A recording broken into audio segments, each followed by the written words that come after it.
Me dicen mañana a las, no recuerdo, a X hora, tienes que venir aquí a los estudios de Paterna, vamos a hacer un casting, tienes que prepararte una noticia de actualidad y una noticia de entretenimiento.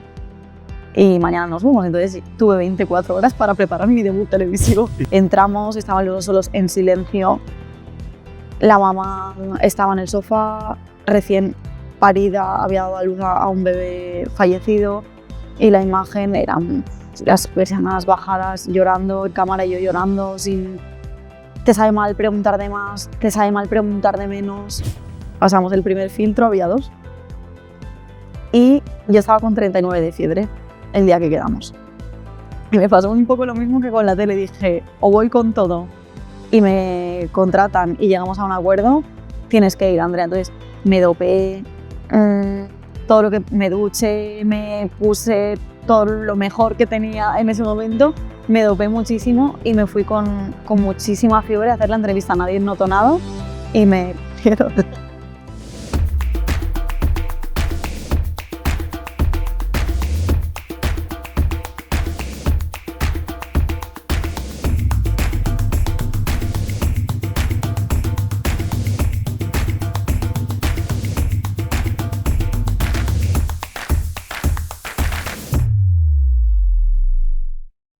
Bienvenidos a M de Mindset.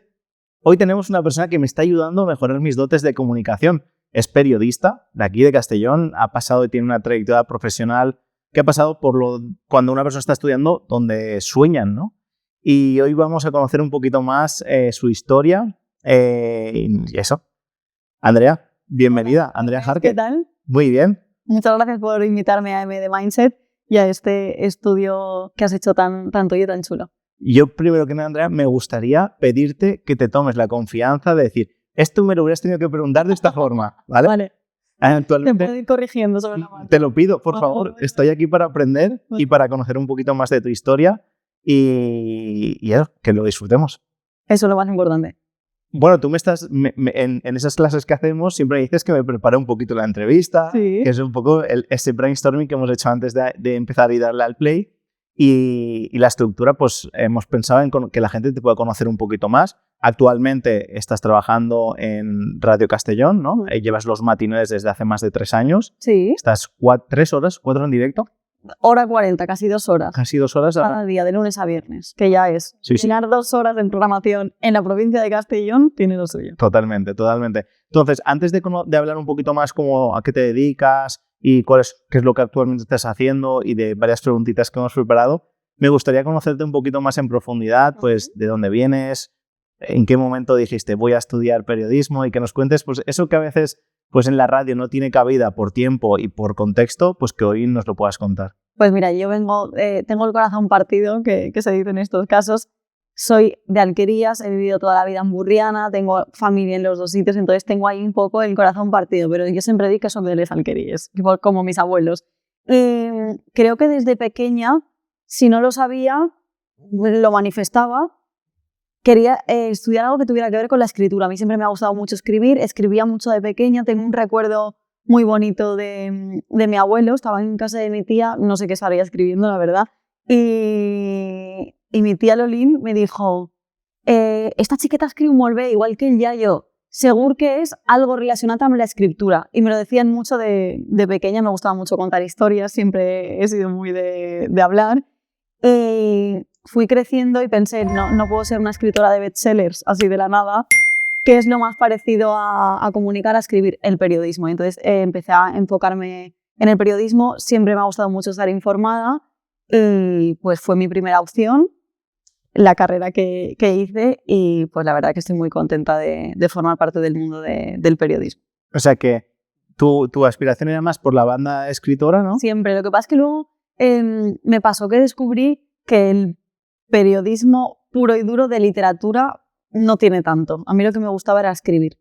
Y aprendí a separar, gracias al periodismo, a separar de la información, de lo puramente informativo, de esa literatura que yo tenía dentro, de esas historias que quería contar. Y me ha ayudado mucho también a separar esas dos partes para luego conocer la ricura de la literatura y, por supuesto, también la del periodismo, que es lo que hago todos los días. Totalmente. ¿Estudiaste en Valencia? En Castellón. ¿En Castellón? Sí, fuimos de las primeras promociones, no te sé decir cuántas hubieron antes que nosotros, pero yo ya estudié aquí en Castellón la carrera. He de decir que una universidad con unas prestaciones y unas instalaciones, la verdad que son maravillosas. Vale, pero yo soy del 90, eres un poco más joven, y digo, periodismo no hacían en ese momento. Hacían comunicación y luego metieron periodismo. Yo no sé si fue la tercera promoción o la cuarta, más o menos, sí. Bueno, y entonces terminaste de estudiar y al final... Y hice de todo. Y bueno, el chiste dice, porque es verdad que esos 3 años que nos llevamos, que cuando uno termina, en esa época tenía 3 opciones, ¿no? Tierra, mar o aire. Irse por... Yo me fui por todas las ramas que había, menos por el periodismo, claro.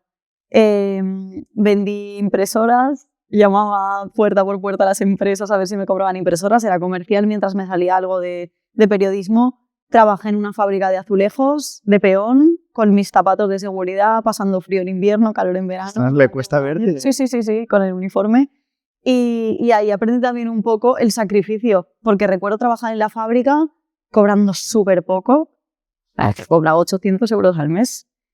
Y vivía con eso, y los fines de semana trabajaba en un periódico provincial de aquí, que todo el mundo puede imaginarse cuál es, sábados y domingos, de 4 a 12, 1 de la mañana en el periódico y entre semana en la fábrica. Me sacrificé un par de años así hasta que ya fueron saliendo ya las oportunidades más periodísticas. He trabajado hasta vendiéndole noticias a dueños de pequeños medios de comunicación que me pagaban por noticias. Si vas aquí y haces 4 fotos, te doy tal. Ha cogido en fiestas y ha habido un accidente en X sitio, te doy tanto si vas. Empecé así hasta que salió la oportunidad de la tele. O sea, pasaron un par de años desde que terminaste de estudiar. Más o menos, sí. Terminé con 22. No, yo creo que año y poco. Terminé la carrera con 22 o casi 22. A los 23 años entré en Outbound. ¿Cómo fue la oportunidad de...? Porque yo entiendo que mucha gente que estudia periodismo, pues, entre otras cosas, o la salida quizás de que más reconocimientos termina en la televisión. Yo nunca pensé en trabajar en la tele. Era lo que menos me llamaba. Yo siempre quería trabajar en la radio. Era mi sueño desde pequeña. Vendiendo impresoras, que fue creo que mi último trabajo antes de entrar en la tele, estaba mal, no me gustaba. A mí no me gusta venderle cosas a la gente y sentir que tienen esa obligación conmigo. Entonces, al final dejé el trabajo y dije, esto no es lo mío, yo tengo que apostar por el periodismo. Creo que algo tengo, no sé muy bien el qué, pero tengo que explorarlo. Y al mes de dejar el trabajo de vendedora de impresoras, me llamó mi mejor amiga de la carrera y me dijo, Andrea, acaban de abrir la tele, acaban de abrir a PUN. Esto era 2018. En abril ya estaban haciendo preproducciones de programas, probando a los equipos y tal. Si no me equivoco, en junio creo que fueron las primeras emisiones. Y a mí en verano me llama mi mejor amiga y me dice, mira, están buscando una reportera para la provincia de Castellón que hable bien el valenciano y que tenga disponibilidad. Y dije, por favor, dame mi número de teléfono. Fue colgar y al minuto me llama la subdirectora de un programa de la tarde que presentaba Carolina Ferre, que se llamaba Apunt Directe, que fue el primer magazine, el magazine con el que abrieron la televisión, el sueño de cualquier recién titulado y de cualquier periodista. Me pregunta la disponibilidad, me cuenta las condiciones y estaba muy emocionada y me dicen, mañana a las, no recuerdo, a X hora, tienes que venir aquí a los estudios de Paterna, vamos a hacer un casting, tienes que prepararte una noticia de actualidad y una noticia de entretenimiento. Y mañana nos vemos. Entonces tuve 24 horas para preparar mi debut televisivo. ¿Y dormiste mucho esa noche o no? No, me fui a comprarme ropa. Quedé con una maquilladora para que me maquillara. O sea, pensé, tengo que apostar todo lo que tengo, es mi única oportunidad, es dentro de 24 horas. Y Andrea, tienes que poner toda la carne en el asador para que alguien descubra de ti. Yo nunca había hecho televisión tampoco. Quiero decir, iba a pelo. Y fui a una maquilladora esa mañana, es que lo recuerdo, me preparé ese casting como no me he preparado nada en mi vida. Me compré ropa, me estudié los 2 directos y me fui a Valencia con mi coche, temblando. Llegué allí y dije, Andrea, lo tienes que conseguir.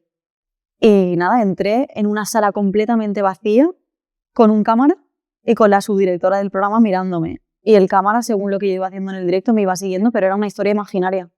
Y nada, terminamos y me dijeron, ya, si eres la elegida, te llamaremos. Y a las 2 semanas me llamaron. A las 2 semanas.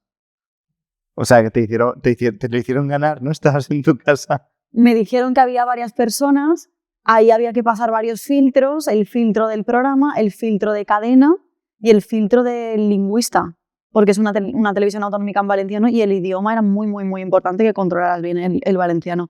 Entonces, claro, hicieron primero todos los castings y luego ya a las 2 semanas ya me llamaron y me dijeron mañana empiezas. Jolín. Y fue una de las mejores noticias laboralmente que a mí me han dado en mi vida. Empecé de cero sin tener ni idea de tele. Yo ahora veo mis primeros directos y me echo las manos a la cabeza de decir, pero a partir de ahí decidieron apostar por mí. Yo siempre estaré agradecida a todo el equipo que me acompañó y a partir de ahí se empezó a labrar mi futuro como periodista. Este episodio está siendo posible gracias al Optimizador, mi primer patrocinador, y me hace especial ilusión, y sobre todo porque sé que lo puedes aprovechar. Si tienes una web o te gustaría tener estrategia digital en medios, tienes la persona indicada, se llama El Optimizador, y aquí puedes tener una sesión diagnóstico gratuita con él. Aprovechalo.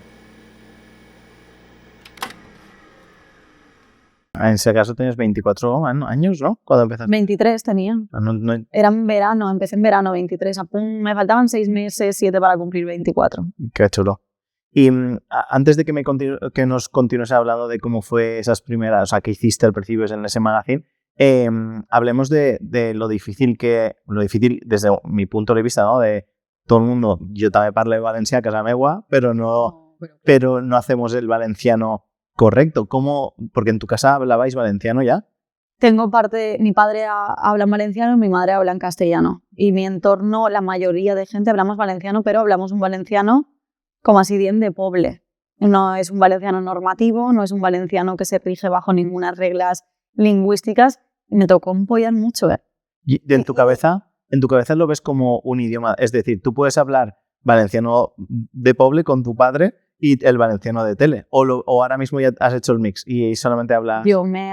Es cierto que cuando, por ejemplo, ahora en el programa en la radio hablo en valenciano, me sale el valenciano normativo porque yo tuve detrás una lingüista que me ayudó muchísimo y gracias a ella la verdad que tengo una muy buena base y siempre estaré agradecida. Y cuando me pongo profesional me sale, y es verdad que luego con mis amigas, con mi pareja, con mi padre, pues te dicen dices brafaes que todo el mundo dieu sin darnos cuenta, pero es cierto que tengo algunas herencias muy buenas de la tele que me han ayudado mucho a mejorar el valenciano. Tú que habrás estado por casi todos los municipios de la Comunidad Valenciana, ¿dónde piensas que se habla como el valenciano más puro o el más, digamos, correcto? Es difícil porque en cada provincia, más que en cada provincia, en cada comarca. En cada comarca tenemos algunas coletillas o algunas manías, pero tiraría hacia el sur de Valencia, por ahí, creo que se habla un poquito mejor. ¿Y los que peor lo hablan o donde se habla mejor valenciano? Vámonos a Alicante, en la zona sur de Alicante no se habla el valenciano, es un valenciano prácticamente. Es achopijo. Achopijo, correcto. ¿Y qué anécdotas recuerdas de ese primer verano con Apun haciendo?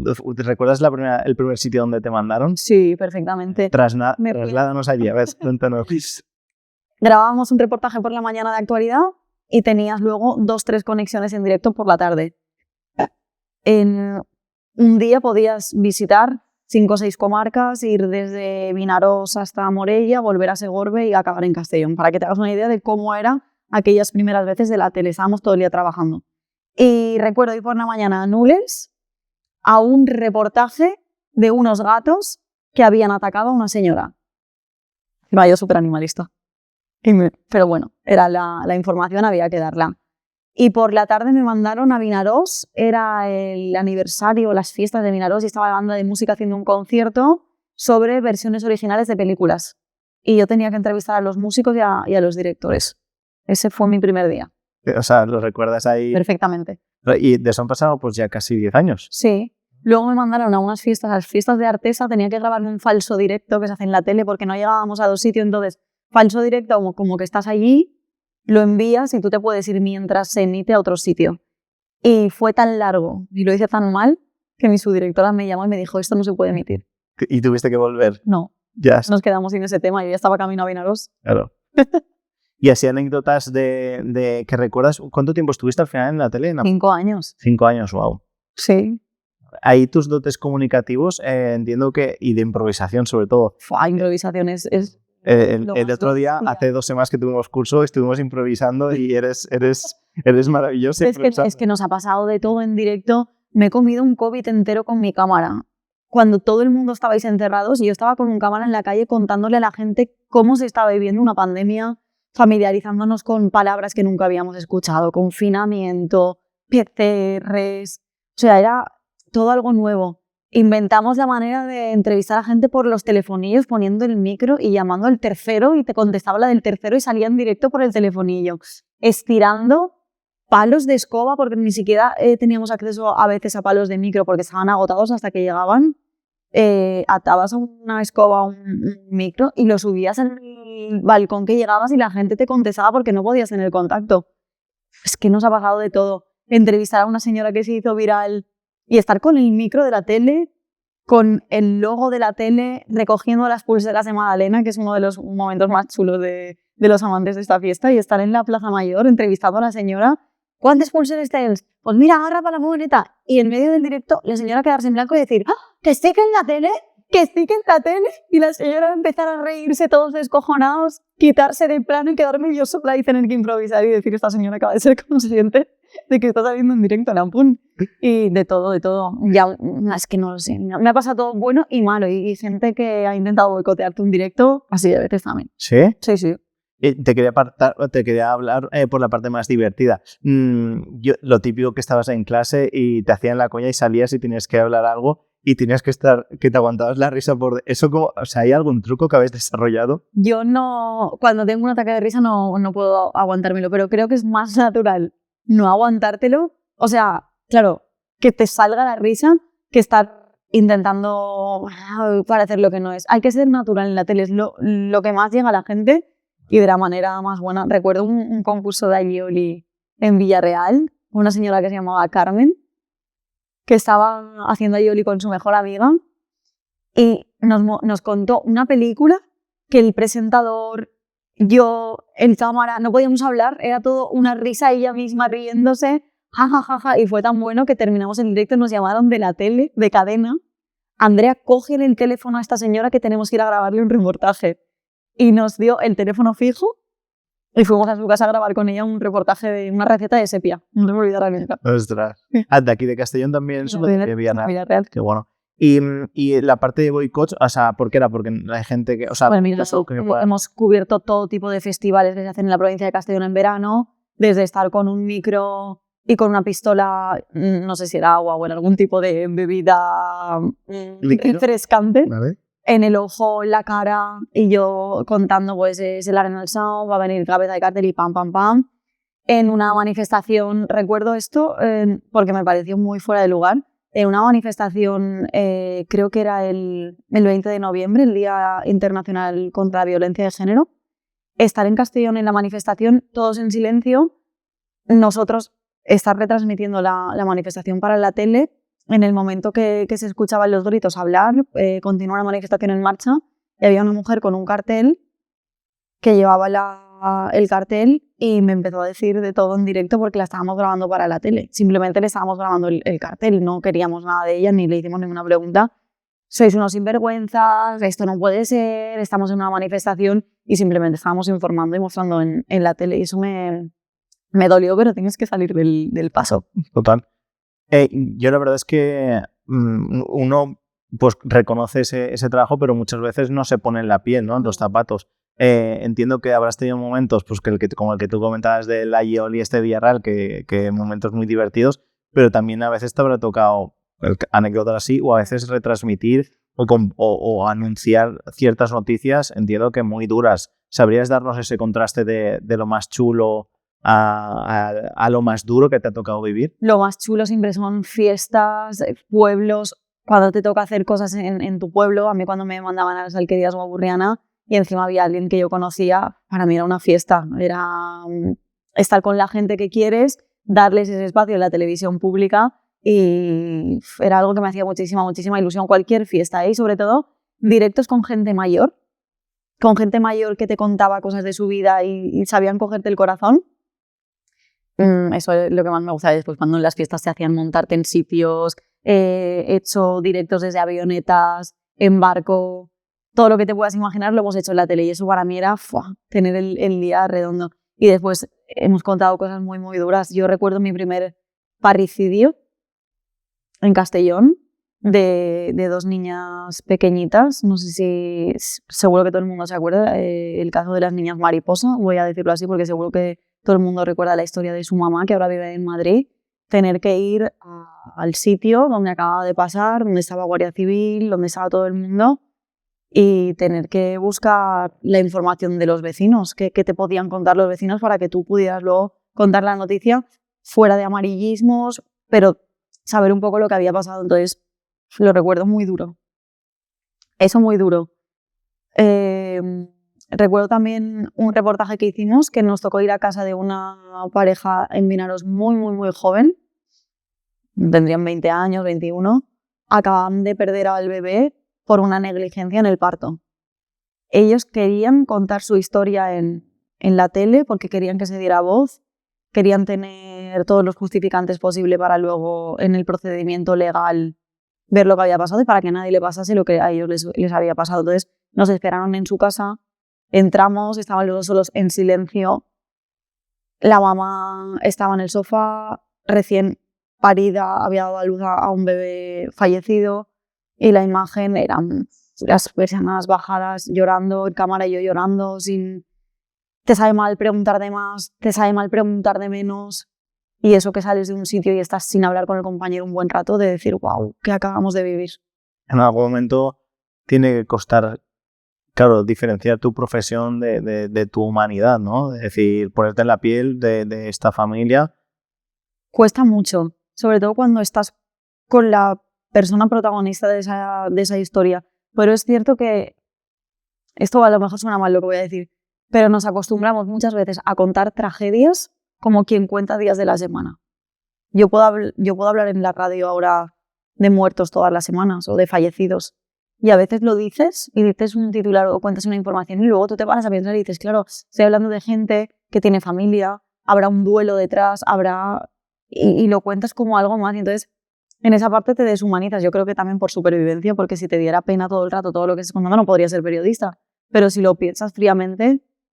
Y también puede ser, eso es curiosidad, que como que la noticia mala vende más o genera más curiosidad o No tiene por qué. No tiene por qué. Si yo te cuento que hay alguien aquí en Castellón que ha ganado 20 millones de euros y que se ha comprado el Fadrí, por ejemplo, es buenísimo. Es buena, es buena. Y te va a molar más que si te cuento que ha habido un accidente de tráfico esta mañana. Totalmente. Depende.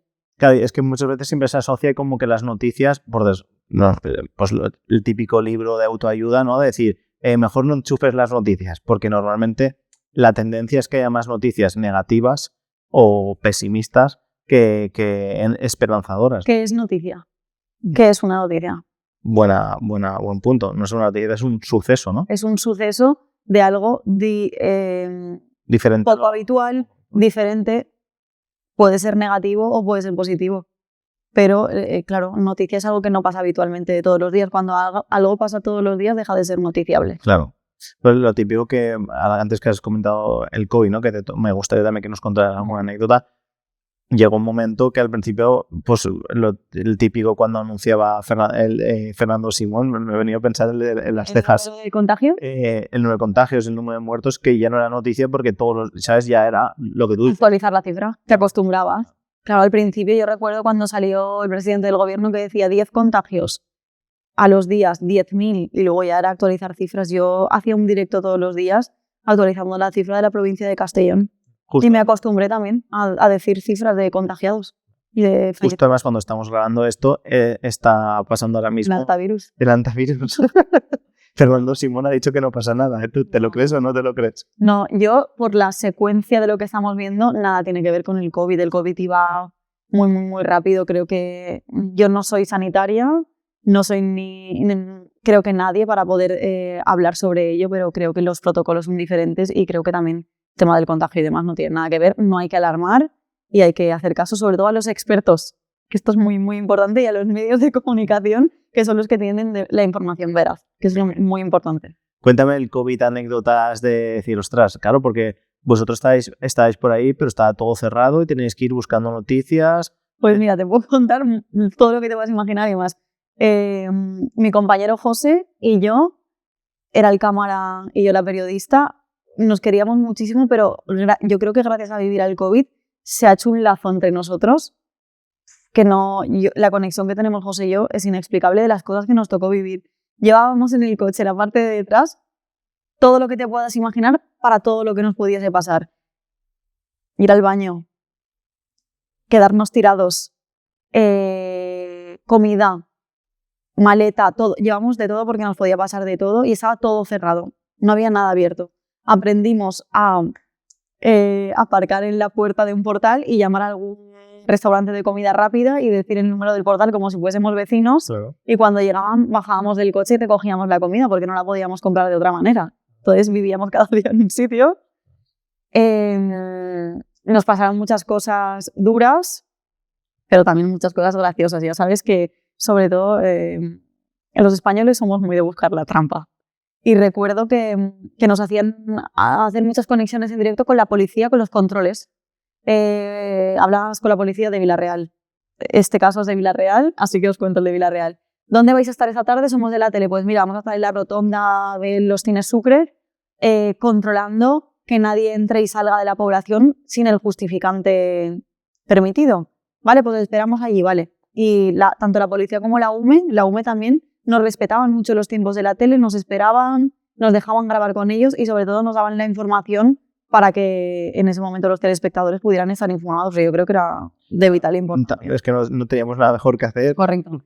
Entonces hubo una de esas desescaladas que ya nos iban permitiendo más cosas y hubo un momento que nos permitían coger el coche para ir a comprarte la cena. Vale. Podías ir a comprar la cena para ti. Y recuerdo estar con la policía local de Vila-real, parar a una familia, abrir las ventanas y ¡bumba! Un olor a pizza, que decías, ¿esto qué es? Igual llevaban 30 pizzas de una cadena muy famosa de pizzas y el policía mirarlos, ¿dónde vais? No, es que hemos venido por la cena. Y la gente dijo, oye, mira, 30 pizzas, sois 4 personas, ¿de dónde sois? No, es que venimos de la Vall. Ah, no se puede salir del municipio. Se ve que no sé lo que habían organizado, vinieron a Vila-real a por 30 pizzas y se iban a comérselas con más gente. Entonces, que hay un multón que histórico. Joder, desde luego, qué poco disimulados 30 pizzas, ¿no? Sí. Total. Y después del COVID, ¿cómo viviste? O sea, me refiero, ¿tú estuviste en la tele hasta qué tiempo? ¿Ya pasó el COVID? Sí.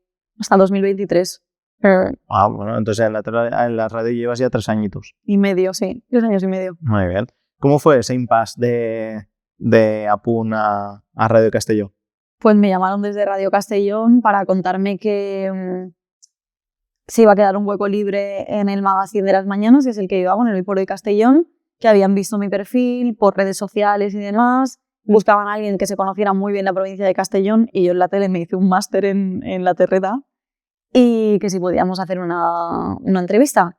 Y hice una primera entrevista, me contaron la idea de llevar el programa, hacerlo a tu manera, guionizarlo, dirigir el Hoy por Hoy y ponerle voz. Y la ilusión de mi vida siempre ha sido trabajar en Cadena SER. Mi familia es amante de Cadena SER, mi madre de pequeña, mi despertador era Iñaki Gabilondo a las 7 de la mañana con la voz a tope para despertarme e ir al cole. Mi padre duerme con la radio debajo de la almohada y se sabe todo lo que pasa en la SER, o sea que imagínate para mí y para mi familia. Y esto es algo que no le he contado nunca a mis jefes. Me llamaron para una segunda entrevista. Pasamos el primer filtro, había 2. Y yo estaba con 39 de fiebre el día que quedamos. Y me pasó un poco lo mismo que con la tele. Dije, o voy con todo y me contratan y llegamos a un acuerdo, tienes que ir, Andrea. Entonces me dopé, todo lo que me duché, me puse todo lo mejor que tenía en ese momento, me dopé muchísimo y me fui con muchísima fiebre a hacer la entrevista. Nadie notó nada y me cogieron. Pero esto nunca lo cuento, no sé por qué. Estaba muy malita, ¿eh? Luego me fui a casa y estuve 3 o 4 días en la cama como si me hubieran dado una paliza. Pero ¿hiciste un all-in igual que la otra vez? Tal cual. Ajá, perfecto, es que al final... Hay que proponérselo en esta vida. Hay que ir a tope. Y escucha, cuéntame una cosa. ¿Cómo fue crear? Porque has dicho al principio, pensaba que no más horas, pero estás casi 2 horas en directo, ¿no? Sí. Y tú misma te creas como el programa. ¿Cómo es? O sea, me encantaría entender, sobre todo por ese trabajo que hay antes de darle en el aire, ¿no? Porque estar eso en directo requiere como mucha planificación. Toda la producción. Claro, ¿cómo haces esa parte, no? Pues desde el día de antes o desde días de antes lo más importante para un periodista es estar todo el rato informado. Yo escucho la radio durante todo el día, me leo los periódicos de la zona, periódicos nacionales, estoy todo el día como muy conectada a la información. Entonces, tú ya sabes que hay cosas que van a ir hacia el programa. Lo produces antes y ya a las 9 de la mañana tenemos siempre una reunión del día y yo ya voy con mis temas. Yo quiero que pase hoy esto en el programa. Mis compañeros a veces aportan, oye, pues yo creo que esto también, o acuérdate de esto, hoy tenemos esto. Y entre todos vamos dando forma a lo que luego es que es el programa más largo de nuestra parrilla. Hay 4 horas de emisión en directo en la radio y 1 hora 40 me la como yo. Entonces, prácticamente todo lo que pasa en la radio sale del hoy por hoy. O sea, la producción es la parte de antes, ¿no? Es como dar esa estructura de hoy. Correcto, hay que producir todo lo que pasa, las llamadas, las entrevistas, si hay cosas que grabar, qué canciones vamos a meter, qué temas vamos a tratar, si va a venir alguien al estudio, todo. Y respecto a eso, has tenido la oportunidad, estábamos tratando de hacer la cuenta de cuánta gente has podido entrevistar en todos estos años y nos salían 20, 30.000, 50.000 personas. Pues te decía que suelo hacer unos 10 temas al día en el programa, como mínimo un entrevistado por tema, y a veces hay 4 llamadas a la vez, 4 personas en el estudio, es que es incalculable, yo creo. Me quedan unas cuantas para pillarte, ¿eh? Pero me gustaría saber, así, a quién te ha llamado la atención, porque has tenido la oportunidad de entrevistar a una persona del pueblo que le hablan sobre una noticia, pero a gente reconocida, tanto a nivel provincial, autonómico, nacional, y no sé, que nos cuentes alguna que te llamó la atención, que tuviste la oportunidad de entrevistar a alguien. Yo, gracias a ti, tuve la oportunidad de entrevistar a Jandro, el mago. No sé, alguna que recuerdas y decir, ostras, esta persona me sorprendió o tenía ganas de tal. No te voy a decir a quién porque es una actriz muy, muy, muy famosa que todo el mundo conoce, ¿vale? Vale. Tenía muchas ganas de entrevistarla, la admiro, ¿eh? La admiro muchísimo, la he seguido muchísimo y me surge la oportunidad de entrevistarla por teléfono, que esto es un poco un hándicap. Muchas veces cuando no conoces a la persona por teléfono a lo mejor es más frío. Y tenía eso, al día siguiente tenía que entrevistarla y yo desde el día de antes yo no me preparo tanto las entrevistas como esa vez. Todo muy preparado, muy leído, con el nervio de voy a entrevistar a alguien que admiro mucho. Y me llevé tal decepción de decir, esta persona no es como yo me imaginaba, tan sosa, me entró tan poco al trapo que me quedé mal y pensé, no quiero ni que se emita. Luego se emitió y no fue para tanto. Pero eso que admiras tanto a alguien y te decepciona me pasó ahí. Las expectativas versus la realidad, ¿no? Y en cambio luego a lo mejor gente que no te esperas y hablas con él y dices, qué maravilla, que no se acabe nunca la entrevista. Y de esta segunda parte, alguien que me puedas decir que te ha pasado, no hace falta ni que sea alguien súper conocido, decir, bueno, con esta persona. Yo, por ejemplo, recuerdo cuando estábamos haciendo el curso con la radio, al principio de año, justo habéis entrevistado a Hombres G, ¿no? Sí, Hombres G fueron muy majos, estuvieron todos juntos con nosotros. Recuerdo a Carlos Latre, un detalle muy bonito. Muchas veces los periodistas simplemente somos alguien que está ahí, que se encarga de conducir un evento, de traerte la información, pero tú eres un... Y Carlos Latre me fijé, porque antes de entrar preguntó, ¿cómo se llamaba la periodista? Andrea. Y cuando entró, simplemente con que alguien diga tu nombre, es como que se ha preocupado por lo menos de saber cómo te llamas. Y vino al estudio, estuvimos hablando, fue muy majo, quiere mucho a Castellón y el cariño con el que te trata, porque los artistas muchas veces también se deben a lo que, si tú les quieres dar espacio, ¿no? Simplemente con el detalle de Andrea Jarque, ¿qué tal? Tú ya coges el tema de otra manera. Totalmente. Sí. Son detallitos que cuestan poco, ¿no? Muy poco. Total. Y antes has dicho así por encima lo de presentar un evento, porque también, entre otras cosas, además de llevar tal, también presentas eventos de... Lo que me sale, si alguien me quiere contratar, me pueden llamar después. Muy bien. Abajo dejamos tu perfil. A mí me encanta estar encima de un escenario, es una de las cosas que más disfruto del periodismo. Es como un poco también muy distinto, porque al final estar desde, pues eso, desde la radio con tu despacho, y luego estar delante de miles de personas. Me encanta. No sé qué pasa en los escenarios. No me lo había planteado hasta que empecé. Yo creo que después de la tele que te da esas tablas, no sé qué pasa que cuando subes a un escenario es como que hay una pequeña magia que te sube y 4 dudas que puedes tener de repente es como, toma, ya estás ahí, Andrea. Es lo que hay para ti. Y sale solo. Y esa parte de comunicación, sobre todo hablar en público y tal, ¿en la carrera disteis mucho o al final ha sido tal horas de vuelo de la tele? Es práctica la tele. La radio, La improvisación en la radio se abre un micrófono a las 12:20 todos los días y se apaga a las 2. Tengas o no tengas, tienes que hablar, tienes que decir, encima la gente no te ve, tienes que comunicar más con tu voz. Entonces, yo estoy aprendiendo y me queda mucho por aprender, pero aprendo cada día. Pasa esto, pasa lo otro, méteme publicidad, méteme una canción, no está no pasa nada, te lo cuento yo. Que claro, luego vas a un sitio donde tienes a tanta gente mirándote que está pendiente de ti, que eres capaz de controlar 25 cosas a la vez sin que parezca que las estás llevando todas en la mano. Yo te tengo que descubrir algo que cuando empecé a hacer las primeras entrevistas, pues uno más o menos pues mira, le voy a preguntar esto, me encantaría saber lo otro, pero claro, luego ¿qué pasa? Que empiezas y terminas hablando de otras cosas, claro, y te van surgiendo. Es claro, estás en la escucha activa y además estás preparando la siguiente pregunta. Y a nivel, te lo confieso, que las primeras entrevistas terminaba, pero fundido de energía porque... El cerebro.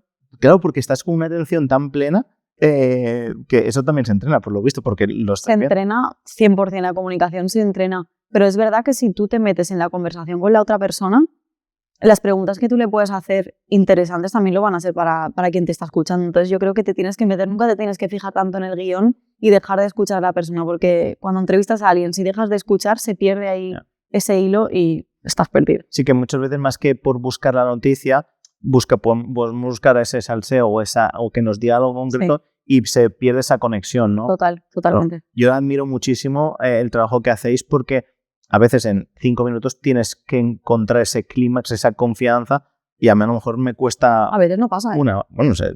Es como con las personas, a veces hay química y a veces no hay química. Muchas veces buscas algo que no tal y muchas veces sí, y la mayoría sí, pero muchas veces no pasa.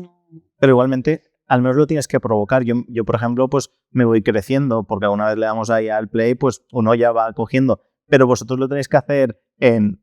Pues que tú, cuando llamas a alguien, o cuando yo el martes o el miércoles llamo a alguien, lo llamo porque sé que quiero que me diga esto y quiero hablar con esa persona de eso, entonces yo ya voy a buscar eso.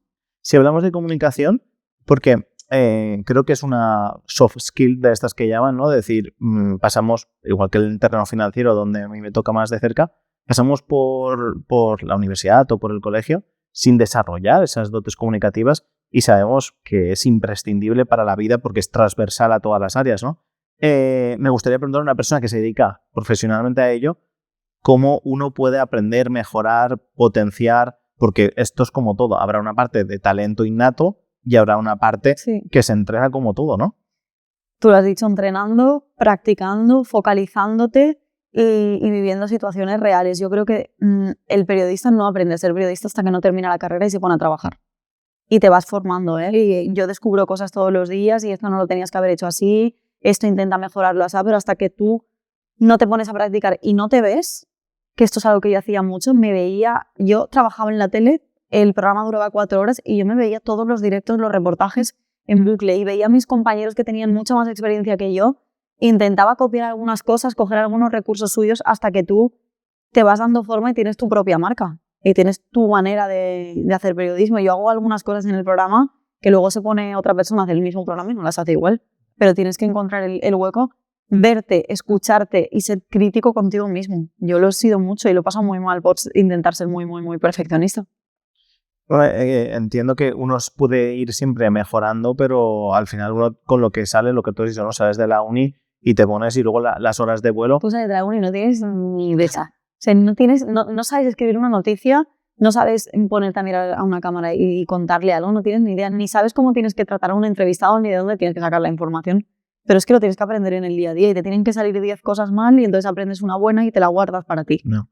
Además recuerdo que hablábamos, creo que la última semana que tuvimos curso, ¿no? de la diferencia que hay en los políticos antes de pre-campaña, ¿no? Y después de la campaña, cómo esas horas de vuelo parecen como dos personas distintas, ¿no? Es que la comunicación se entrena. Es cierto que hay gente que lo tiene dentro y tú hablas con entrevistados que a veces dices, este es un animal de la comunicación, y luego hablas con gente que tiene a lo mejor muchas cosas buenas que contarte y no sabe contártelas y se quedan en el olvido. Entonces, total. Hay una base ahí. Me encantaría preguntarte también sobre referentes autonómicos o nacionales, esos dotes de comunicación, ¿no? Si te pregunto quién es el político que mejor comunica a nivel... Político. A nivel que podamos conocer de aquí, a nivel provincial, autonómico. Pues creo que tenemos buenos políticos, pero creo que uno que destaca mucho por la manera de comunicar, porque ha sabido abrazar muy bien las redes sociales y porque cuando habla se nota que es una persona súper informada y sabe de todo, es Vicent Marsá. Sí. Es eurodiputado de Compromís y es la típica persona como periodista que se te sienta delante y sabes que te puede pillar en alguna pregunta, que tienes que ir muy bien preparado. Vale, y a nivel nacional, que la gente pueda conocer. Rufián. Creo que es un magnífico comunicador y que tiene una estrategia comunicativa muy, muy buena. Y por ejemplo, si hablamos de periodistas, los dotes comunicativos de, no sé, de Jordi Évole. Me parece bestial Jordi Évole, la manera que tiene de entrarle a la gente, de preguntar y de sacar lo mejor en una entrevista. Eso. A ver, ¿qué más podemos faltar? Pablo Motos sí, también, bueno, él estuvo haciendo radio durante mucho tiempo, ¿no? ¿No hizo? No. ¿No hizo radio? No, sí, hizo radio, estuvo en M80, pero no. Pablo Motos, estamos hablando de periodismo. Hombre, él se ha hecho radio, No. ¿Pasa palabra? No, paso palabra. Venga, va. A ver, el Gran Wyoming, también presente, ¿no? Es particular. Vale. Tiene una manera muy a saco. Creo que tiene un público muy, muy bien afianzado y que con el humor y el periodismo ha sabido hacer un buen nicho de mercado. Vale. Y el periodista que lleva ahora Salvados, Gonzo, me gusta muchísimo. Como periodista, tiene la raza que tiene que tener un periodista, que es ser atrevido e ir a molestar. Tú como periodista tienes que molestar, sobre todo cuando hablas de política. Tienes que molestar y el político cuando te ve tiene que decir, ya está aquí que sé que me va a sacar algo, ¿qué tal? Y él tiene eso, igual que Jordi Évole, por ejemplo. Y claro, es que ese es un punto de... Tú como periodista tienes un momento que te tienes que poner la coraza y decir, tengo que preguntarle esto aunque no me apetezca entrarle a la gresca, ¿no? Pero siempre nos apetece. ¿Sí? O sea, vosotros, eso viene de serie. Me encanta. Vale. Cuando tienes a alguien delante que sabes que le puedes preguntar por algo mucho más allá, disfrutas. Vale. Y, por ejemplo, el periodista que siempre está ahora enzarzado con... Vito Quiles. Sí, Vito Quiles, no me sé el nombre, que no me salía el nombre. Ese, por ejemplo, a nivel comunicativo, no entramos a valorar. ¿Ese cómo lo ves? Tampoco voy a hablar de él. Pasapalabras, que creo que hay gente comunicadora que no se merece que le des ningún tipo de espacio porque si no se crecen, no me gusta. Vale. ¿Y qué periodista sí nos está pasando, por ejemplo, Valles?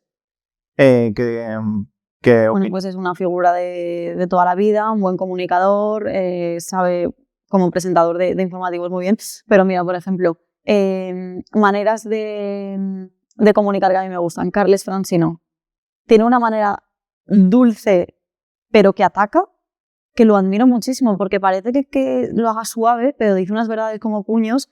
Ha sabido hacer un programa de radio de los más escuchados que dura 4 horas por las tardes y es que a mí a veces me falta tiempo de decir que dure un rato más el programa. O sea, tiene cosas muy buenas y como periodista yo me fijo, aprendí una cosa de él que aplico yo en la radio, fíjate.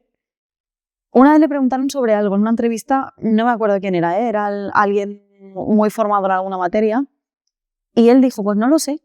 Le hicieron una pregunta como periodista y dijo, pues mira, fíjate, no lo sé, no tengo una opinión formada sobre esto, no lo sé. Y pensé, qué honesto que no quieras saber de todo, porque los periodistas parece que tengamos que saber de todo y que tenemos que conocer a todo el mundo y es imposible.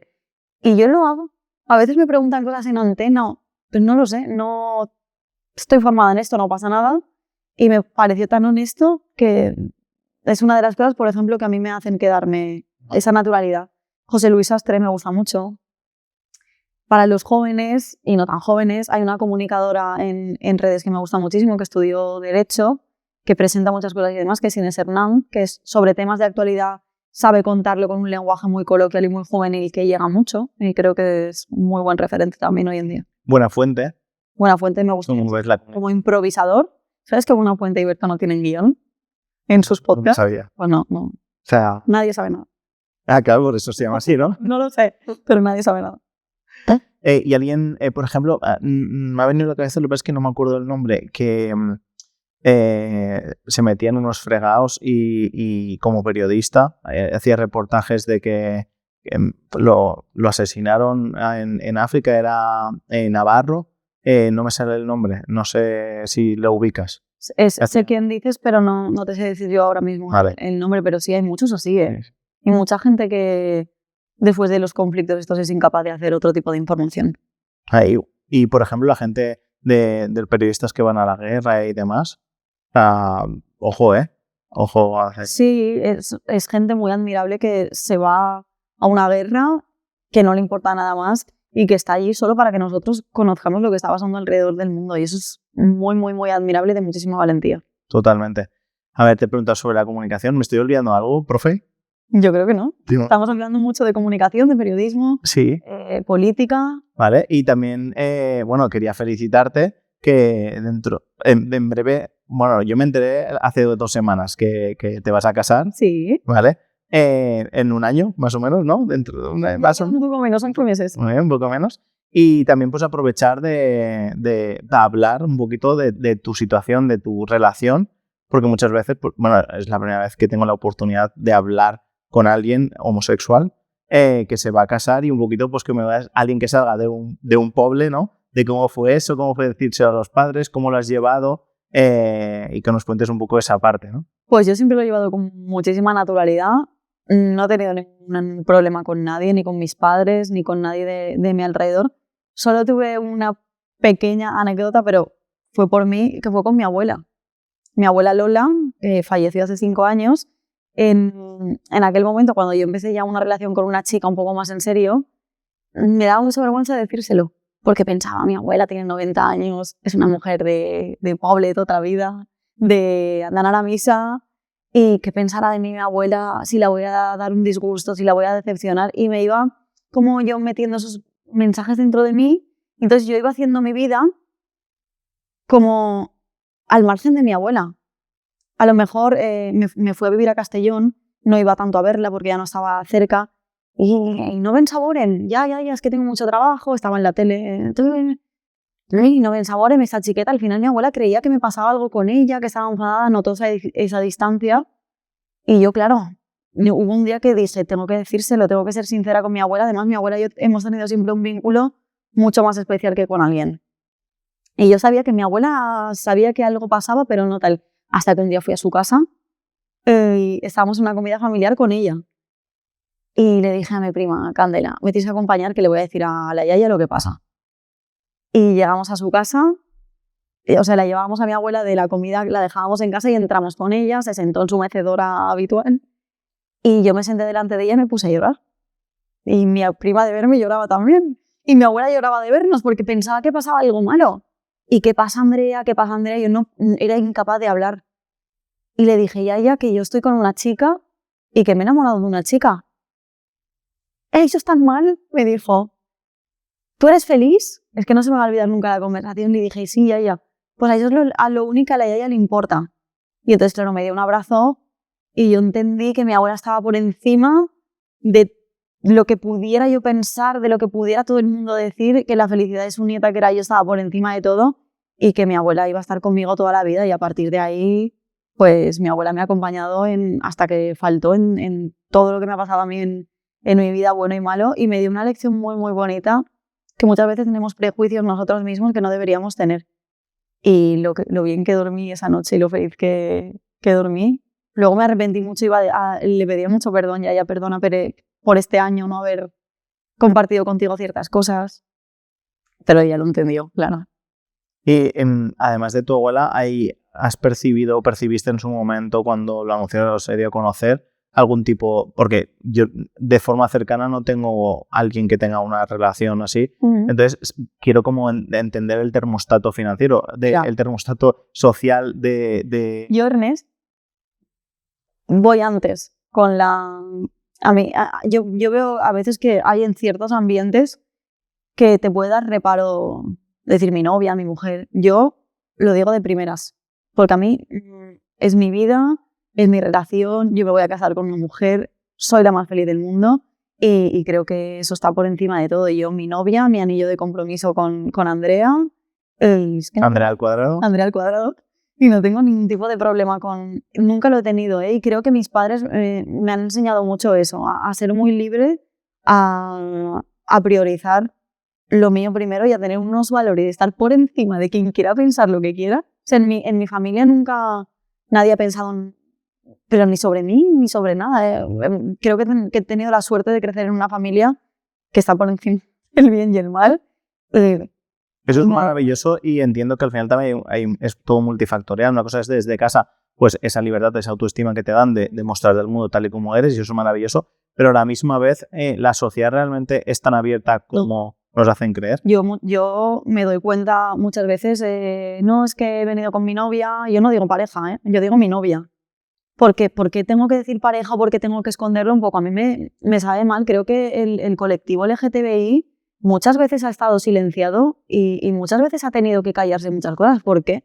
Y además, ahora con el movimiento social que está habiendo, con ciertos pensamientos extremos que está habiendo, que creo que en pleno año 2026, esas explicaciones tendría que estar todo mucho más normalizado. Entonces yo me doy cuenta muchas veces de mi novia y ciertas miradas, pero a mí me da igual. Es mi novia, igual que tú puedes tener tu mujer o tu novio, o a mí me da igual con quién te acuestes o con quién estés. Entonces creo que hay que dar, estos mensajes tienen que estar encima de la mesa porque todos vivimos en una sociedad que poco a poco se debe ir normalizando. No existe lo normal, pero todas las situaciones o todas las parejas deberían, para mí, ser iguales y por desgracia no lo son. O sea, tú todavía lo percibes, ¿no? Sí. Cierta resistencia. Y eso además también entiendo que muchas veces hace que a alguien le cueste, pues lo que en la anécdota que tú comentabas con tu abuela, ¿no? De exponerse, de decir, me gustan los hombres, me gustan las mujeres, o me he enamorado, porque eso también es como un temazo de decir, al final, o te gustan las mujeres, te gustan los hombres, o te gusta una persona. ¿Tú qué opinas que es? Pues que yo creo que te puedes enamorar de quien sea. O sea, ya no es una cuestión de homosexual o heterosexual, es una cuestión de persona. Sí, puedes definirte si lo tienes claro, pero es que o no lo puedes tener claro, o a lo mejor puedes estar toda la vida con un hombre y de repente que te gusta una mujer o viceversa. Es que sí, porque en esta vida sabemos lo que va a pasar dentro de 5 minutos, no lo sabemos. No. Seguro que en tu pueblo, en el Salquirismo, en Burria, también ha pasado, en mi pueblo también ha pasado lo típico de que un matrimonio de toda la vida y luego el marido se divorcia y termina con un hombre, ¿no? Y puedo entender que hace 50 años atrás, pues quizás ciertas cosas no estaban tan bien. Pero existía, pero seguramente en ese señor que se ha ido con otro señor estaba dentro de él, pero no lo podía decir, la sociedad lo llevaba a casarse con una mujer hasta que se ha visto libre. Es que todos nacemos libres y deberíamos ser libres durante toda la vida. Y los comentarios o lo demás, yo creo que eso no tendría que existir. Y respecto a por ejemplo, el hecho de anunciarlo, me refiero, ¿te has topado con casos de gente que te ha dicho, ostras, que no me atrevo a compartirlo? Ya, te hablo de gente directa, a decir, ostras, me cuesta tener esta conversación con mis padres, o... No mucho. Sí que he tenido la conversación a veces en reuniones, a lo mejor con personas más mayores, en personalidades un poco más importantes, casos... ¿cómo te lo digo? Profesiones a lo mejor un poco más jerárquicas, alguien más importante dentro del mundo de las empresas o de la sociedad, un poco que está un poco por encima. Sí que gente que me dice, me da vergüenza decir que tengo novio o me da vergüenza decir que tengo novia. Porque piensa que tendrá alguna consecuencia dentro de la jerarquía. Sí. Yo si por tener novia vas a dejar de llamarme para hacer cierto trabajo, vas a dejar de contar conmigo o no te quieres sentar a hablar conmigo, no lo hagas. Yo no voy a esconder quién soy. ¿Tú piensas que te ha influenciado en alguna parte? Yo soy Andrea Jarque, periodista cuando soy periodista, la hija de mi madre, la novia de mi novia. Nunca nadie me ha dicho nada. Lo contaría porque yo creo que con esto soy bastante clara. Que lo que hayan podido decir por detrás no tengo ni idea, pero yo nunca he tenido ningún problema. No sé, creo que faltaría más y estaría, vamos... Total. Bueno, pues me alegra, sinceramente, de una parte me alegra saber... Me falta mucho por hacer, ¿eh? Sí, totalmente. Y también, pues, que puedas compartir esto de una forma abierta y natural, como debe ser. También que gente, pues, esa anécdota con tu abuela, pues que... No hay que tener miedo. Yo creo que cada uno vivimos una vez en la vida, tenemos que ser felices y la felicidad nuestra, seguro que tú te alegras de lo que le pasa a la gente que quieres más que ellos muchas veces, pues ya está, eso es lo único que importa, que uno sea médico, que tenga novio, que tenga novia, si estamos aquí un rato, que decimos siempre. Es verdad, tenemos que siempre recordar de esa espontaneidad que tiene la vida y de no esconderse a lo que uno quiera, y además también en reivindicar la parte de cambiar de opinión, ¿no? Jesús, mira, eso es una buena cosa que te puede pasar en directo, un estornudo. Madre mía. ¿Cómo sales? Estaba intentando aguantármelo. Pero expúlsalo. Miquel, no lo edites, ¿vale? Esto es natural, no se cambia. El estornudo de lo es que sale aquí. Como me lo ponga en cámara lenta, Como la supercámara del hormiguero que decías tú antes. Sí, total. Mira, nos quedan 5 minutitos. Venga, dale. Y me gustaría, sobre todo, que el último mensaje para gente joven, gente que pueda estar escuchando esto, si por casualidad han llegado a esta parte de la entrevista, que les encantaría pues comunicar, crear un perfil de contenido enfocado a nivel periodístico. ¿Qué consejos les darías? Y sobre todo también cómo ves que ellos, si están empezando ahora, cómo distanciarse o diferenciarse de la IA, ¿no? De crear vídeos a través de un prompt o no sé. Yo tengo una relación de amor-odio con la IA. Le pregunto muchas cosas a modo buscador, pero me da pavor utilizarla en ciertas cosas de mi trabajo porque me hago como de menos. Yo soy incapaz de decirle a la IA, prepárame una entrevista que viene X, o prepárame un texto, o cosas que he visto que hay gente en el mundo del periodismo que lo hace. Yo no, cada uno con sus herramientas, pero éticamente para mí es como quitarme esa parte que me hace única siendo periodista. Yo como alguien me va a escribir en parte del guión.